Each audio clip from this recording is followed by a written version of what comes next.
The world is empty. I am all alone. People are dirty. If only there was someone I could. Yeah, I'm not a shipper, but if there was a moment where I would support a tanker of a ship sailing, this would be it. Sakusa and Wakatoshi sailing together, holding each other's clean hands all the way to the volleyball paradise. This was essentially a flashback chapter featuring Sakusa and how he got into volleyball. I guess we are getting one chapter worth of character development lately. Bokuto and Hoshiumi both only got featured in one chapter, and now we get a little something about Sakusa and Ushijima. These two were high-level players since they were kids, and they were friends. The chapter explores two different types of players, the lucky ones and the not lucky ones. Last chapter we saw how Hoshiumi worked hard to overcome the disadvantage of having small height by sheer practice and developing his skills to an ultra high level. Here we see that Ushijima and Sakusa both have the height and the physique that would give them the natural advantage in volleyball. And besides, Sakusa can do this weird thing with his wrist that adds an insane amount of spin to the ball. This is a big advantage for him. Since he was a child, he had this admirable quality of finishing what he started, whether it is something like cleaning or playing volleyball.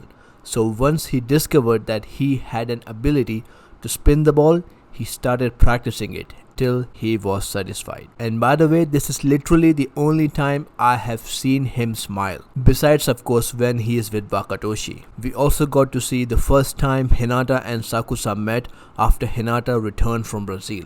I liked how confident Hinata was here. He deflected Sakusa's snarky remarks easily and had this clear confidence in his eyes. He has grown so much, I loved it. Then the chapter goes to the time of the first nationals that we ever saw.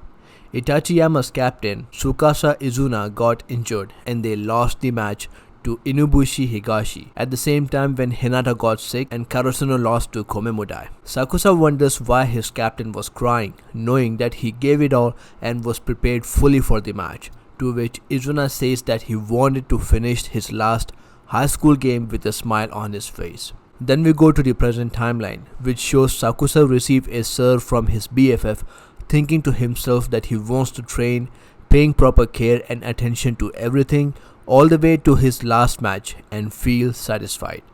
I am sure this line of thought was in part inspired by his former captain, who, by the way, is now playing in another Division 1 team called Deseo Hornets, along with a middle blocker of the very school that beat him in the nationals, Ryosei Kei. Is this a foreshadowing of some sorts? Who knows? All I can say is that this chapter is a huge win for every Sakusa fan out there, and be ready for all the Sakusa and Wakatoshi fan arts filling your timelines. We also got the revelation that Motoya Komori and Sakusa are cousins. And just to remind you, Komori is also a Division 1 player for Eastern Japan Paper Mills team, a team introduced already all the way before this match. I like this chapter. It lays emphasis that no matter how much natural advantage one has, they still have to feel strongly about the game and practice and take care of themselves in order to be good. A nice behind the scene look at a monster player. We also got to see his origins, his motivations behind playing volleyball. And to be honest, it is still kind of surreal for me that Sakusa is in the same team with Hinata. Anyway, how did you guys feel about this chapter? Comment down below with your thoughts. I am Big Doc and I will see you later. You guys take care.